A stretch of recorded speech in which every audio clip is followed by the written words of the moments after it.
Hello दोस्तों, कैसे हैं आप? आई होप कि आप अच्छे होंगे। गाइस, हम लोग क्या पढ़ रहे हैं? हम लोग जो है क्लास 12th का अकाउंट सब्जेक्ट पढ़ रहे हैं और इसके अंदर हम लोग कैश फ्लो स्टेटमेंट चैप्टर को पढ़ रहे हैं। जिस शॉर्ट में क्या बोलते हैं, यानी छोटे में क्या बोलते हैं इसको, मतलब छोटा रूप में इसको क्या बोलते हैं, शॉर्ट फॉर्म में CFS। अब कैश फ्लो स्टेटमेंट क्या होता है, कैश फ्लो स्टेटमेंट को कितने भागों में बांटा गया है, कैश फ्लो स्टेटमेंट का फ्रेमिंग यानी फॉर्मेट क्या होता है, अब हम दोबारा नहीं बताएंगे क्योंकि हम बता चुके हैं, डेली बताते हैं आपको। आप नहीं ध्यान देते हैं तो उसमें हम क्या कर सकते हैं? चलिए जल्दी कमेंट करके बताइए कैश फ्लो स्टेटमेंट को कितने भागों में बांटा गया है और उसका नाम भी लिखिए। चलिए चलिए जल्दी, हरियप हरियप। आज हम लोग ना कैश फ्लो स्टेटमेंट के अंदर, आप कमेंट करिए, हम वेट कर रहे हैं। ठीक है, ठीक है। कैश फ्लो स्टेटमेंट के अंदर आज हम लोग ना एक नया कंसेप्ट सीखेंगे। खुश हो जाइए, नया कंसेप्ट बाबू, खुश हो जाइए। अच्छा, कंसेप्ट का नाम में क्या है सर? इस पहले ये तो बताइए, उसके बाद खुश होंगे। पहले कंसेप्ट का नाम तो बताइए कि हम जानते भी है कि हमसे हो पाएगा कि नहीं हो पाएगा। सब होगा, हम है ना, हम है ना यहाँ पे, सब होगा। कैश फ्लो स्टेटमेंट में आज जो नया कंसेप्ट है उसका नाम है prepare of asset account, provision for depreciation account and where is so in cash flow statement account. एक तो हम आज कैश फ्लो स्टेटमेंट के अंदर एसेट अकाउंट बनाना सीखेंगे, प्रोविजन फॉर डेप्रिसिएशन अकाउंट बनाना सीखेंगे। अब आप कहोगे सर ये तो हम बनाते हैं, हम जानते हैं। ठीक है ना, जानते हो तो बढ़िया है। अब उसे एक तो बनाना सीखेंगे जो हम बनाना सीख चुके हैं, बस थोड़ा सा आपको मतलब क्या कहें, हिंट देना है, थोड़ा सा मतलब दिखा देना है। आप तो खुद कर लीजिएगा, होशियार है ना आप, नहीं है चालाक, ठीक है, आप चतुर भी है चालाक भी है। और उसको मतलब एसेट अकाउंट बनाएंगे, प्रोविजन फॉर डेप्रिसिएशन अकाउंट बनाएंगे और उसको कैश फ्लो स्टेटमेंट में कहाँ दिखाएंगे, मतलब ऑपरेटिंग में दिखाएंगे कि इन्वेस्टिंग में दिखाएंगे कि फाइनेंसिंग में दिखाएंगे, उसको भी देखेंगे जो नहीं किए आप। ठीक है, आज हम लोग यही करेंगे, तो तैयार हो जाइए। आप कमेंट नहीं किए, मैं देख रहा हूँ कमेंट नहीं किए आप। चलिए कमेंट करिए, हम बता भी दिए, वैसे बता भी दिए हैं, पकड़ने वाला पकड़ लिया होगा। अच्छा, यहाँ एसेट का मतलब है चाहे वह टेंजेबल एसेट हो, इनटेंजेबल एसेट हो और नॉन करेंट इन्वेस्टमेंट अकाउंट हो, कुछ भी हो सकता है। ठीक है, अब टेंजेबल एसेट क्या होता है, इनटेंजेबल एसेट क्या होता है, नॉन करेंट इन्वेस्टमेंट अकाउंट क्या होता है, ये तो आप जानते हैं। चलिए इसका भी एक एक एग्जाम्पल देके भेजिए कि टेंजेबल एसेट का एक एग्जाम्पल दीजिए, मतलब कमेंट कीजिए। इनटेंजेबल एसेट का एक मतलब कमेंट करके बताइए एक एग्जांपल, और नॉन करंट इन्वेस्टमेंट में मतलब क्या होता है उसका भी एक एग्जांपल दीजिए। अब देखिए कैश फ्लो स्टेटमेंट के अंदर एसेट का दो सिचुएशन आपके सामने आ सकता है, आपको पता है ना। हम सब जानते हैं कि जब भी कंपनी जो है वो कैश फ्लो स्टेटमेंट बनाती है, छोटा मोटा व्यापारी तो बनाते नहीं है, इंडिविजुअल तो बनाते नहीं है, कंपनी वाले बनाते हैं कैश फ्लो स्टेटमेंट अकाउंट, बनाते हैं ना। तो कंपनी अपना जब भी बैलेंस शीट बनाते हैं, जब भी फाइनल अकाउंट बनाते हैं, उसमें कैश फ्लो स्टेटमेंट भी आ जाएगा। जब भी फाइनल अकाउंट बनाते हैं ना, तो हमेशा 2 साल के रिकॉर्ड मतलब दिखाते हैं, एक प्रीवियस ईयर का, एक करंट ईयर का दिखाते हैं, हमेशा रूल है, कंपनी का रूल है। तो एसेट में दो तरह का सिचुएशन आ सकता है, सिचुएशन नंबर 1 और सिचुएशन नंबर 2। पहला सिचुएशन है कि आपको बैलेंस शीट दे देगा, बैलेंस शीट के अंदर आपको फिक्स एसेट भी दे देगा। जैसे यहाँ पे दिया है ना, ओपनिंग है 4,70,000, अब 31/3/23 है, 31/3/24 है, तो 31/3/23 जो हो गया ना, ये ओपनिंग हो गया। इस ओपनिंग ईयर भी बोलेंगे, प्रीवियस ईयर भी बोलेंगे, लास्ट ईयर भी बोल सकते हैं। और 31/3/24 को इसे हम करंट ईयर भी बोल सकते हैं और मतलब करंट ईयर भी बोल सकते हैं, क्लोजिंग ईयर भी बोल सकते हैं और करंट ईयर भी बोल सकते हैं। तो पहला सिचुएशन है कि आपको दे देगा फिक्स असेट, अंदर कुछ नहीं देगा, जैसे अमाउंट दिया है ऐसे आपको अमाउंट दे देगा, जैसे 4,70,000 दिया है और 5 लाख दिया है, no other information in balance sheet, और बैलेंस शीट के अंदर कोई इन्फॉर्मेशन नहीं देगा। जैसे डेप्रिसिएशन, भाई एसेट पर तो डेप्रिसिएशन लगता है, तो डेप्रिसिएशन का कोई इन्फॉर्मेशन नहीं दिया है। तो इसका मतलब ये जो एसेट का वैल्यू जो है ना, ये बुक वैल्यू है, यानी खुद वो डेप्रिसिएशन निकाल के, डेप्रिसिएशन को माइनस करने के बाद वो ये वैल्यू के यहाँ पे शो किया है। ठीक है, तो अगर मतलब मान लीजिए अगर एडजस्टमेंट में कोई अन्य इस मतलब फिक्स एसेट से रिलेटेड कोई अन्य इन्फॉर्मेशन ना दिया हो, तो हम क्या करेंगे, 4,70,000 अब 5 लाख हो गया, मतलब 31/3/23 में 4,70,000 का एसेट था कंपनी के पास, और 31/3/24 में ईयर के एंड में 5 लाख हो गया। इसका मतलब पूरे साल के दौरान कुछ ना कुछ खरीदा है, खरीदा है कि नहीं। अगर एडजस्टमेंट में कुछ इन्फॉर्मेशन नहीं दिया, मतलब एडिशनल इन्फॉर्मेशन कुछ नहीं दिया हो तो, लेकिन अगर एडिशनल इन्फॉर्मेशन दिया हो, मतलब फिक्स एसेट दिया हो, अंदर कुछ नहीं दिया हो, डेप्रिसिएशन वगैरह के बारे में कुछ नहीं दिया हो, लेकिन एडिशनल इन्फॉर्मेशन दिया हो, मतलब कुछ एसेट बेचने का, खरीदने का, उस पर डेप्रिसिएशन का कुछ अन्य इन्फॉर्मेशन दिया हो, जो हम क्वेश्चन करेंगे तो समझेंगे, वहां पर देखेंगे, तो उस केस में हम क्या करेंगे, केवल और केवल एसेट अकाउंट बनाएंगे।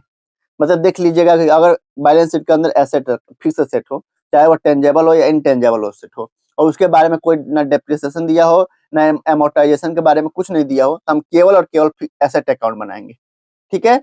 अब एसेट ये ओपनिंग हो गया और क्लोजिंग हो गया, तो ओपनिंग क्लोजिंग को कभी भी कैश फ्लो स्टेटमेंट के अंदर नहीं दिखाते हैं। तो जब हम एसेट अकाउंट बनाते हैं तो एसेट के साथ साथ क्या हो सकता है, सर हम नया एसेट खरीद सकते हैं, और सर हम एसेट को बेच भी सकते हैं, और सर एसेट पे डेप्रिसिएशन भी लगा सकते हैं, और सर एसेट को जब बेचेंगे ना तो लॉस या प्रॉफिट दोनों में से कोई एक होगा, या तो लॉस होगा या प्रॉफिट होगा। हाँ सर, यह हो सकता है।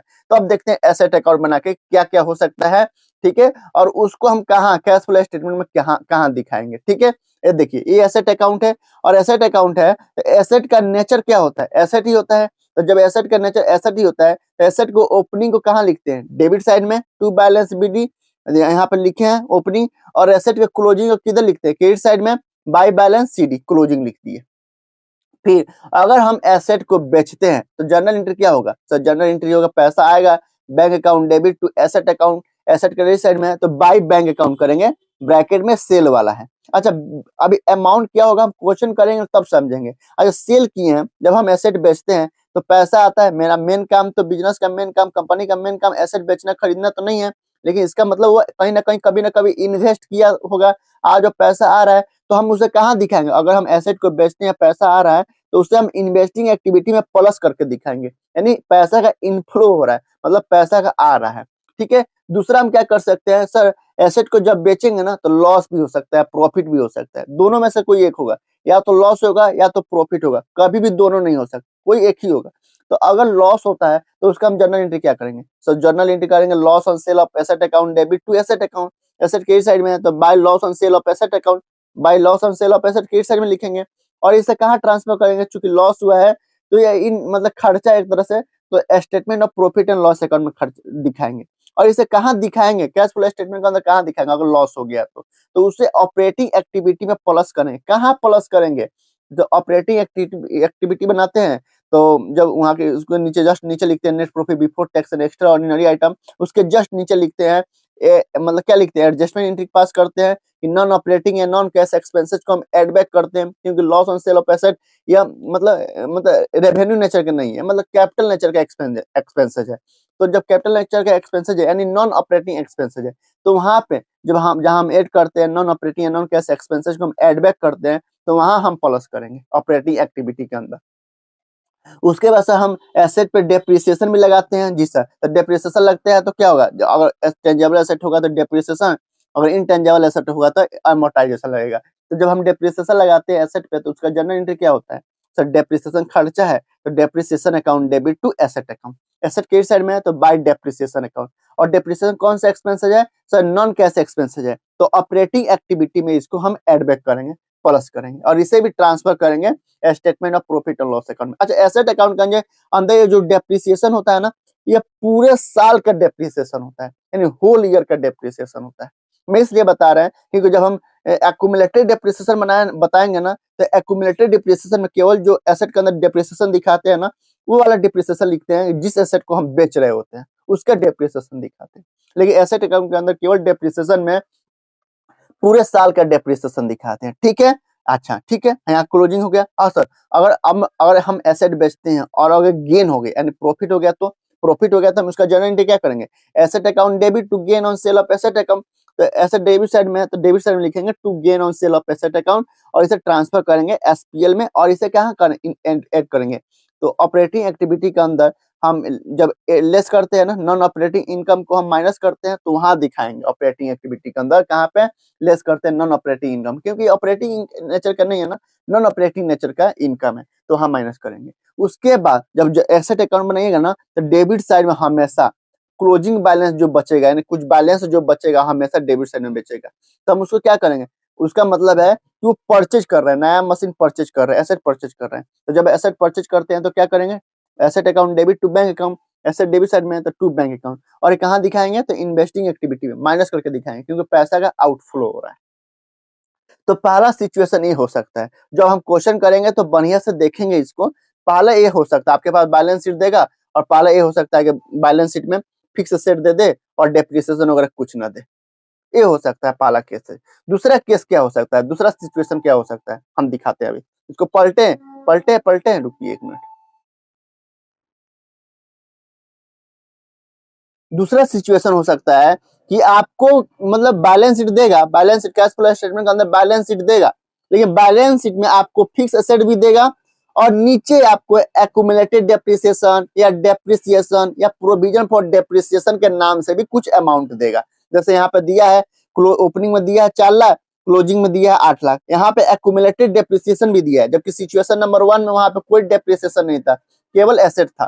तो यहाँ पे एक्यूमुलेटेड डेप्रिसिएशन दे देगा। एक्यूमुलेटेड डेप्रिसिएशन को प्रोविजन फॉर डेप्रिसिएशन भी बोलते हैं। और यहाँ पे या डेप्रिसिएशन दे देगा। तो हमें जैसे यहाँ पर दिया है 50,000, यहाँ पर दिया है 1 लाख रुपया, तो इसका मतलब यहाँ पे जो एसेट है ना, ये इसका कॉस्ट वैल्यू है, कॉस्ट वैल्यू है, यानी जब खरीदा था ना तब का वैल्यू दिया है। और साथ ही अगर नीचे में अगर एडजस्टमेंट में दे दे कि if in balance sheet fix asset with accumulated depreciation given and sale of such asset given in addition information, मतलब अगर बैलेंस शीट के अंदर आपको दे दे, फिक्स एसेट दे दे, एक्यूमुलेटेड डेप्रिसिएशन दे दे, या प्रोविजन फॉर डेप्रिसिएशन दे दे, या डेप्रिसिएशन के अमाउंट दे दे, ठीक है, और उस एसेट के सेल के बारे में भी कुछ बता दे, तो हमेशा देन प्रिपेयर सेपरेट अकाउंट, यानी एसेट अकाउंट भी बनाएंगे और प्रोविजन फॉर डेप्रिसिएशन अकाउंट भी बनाएंगे।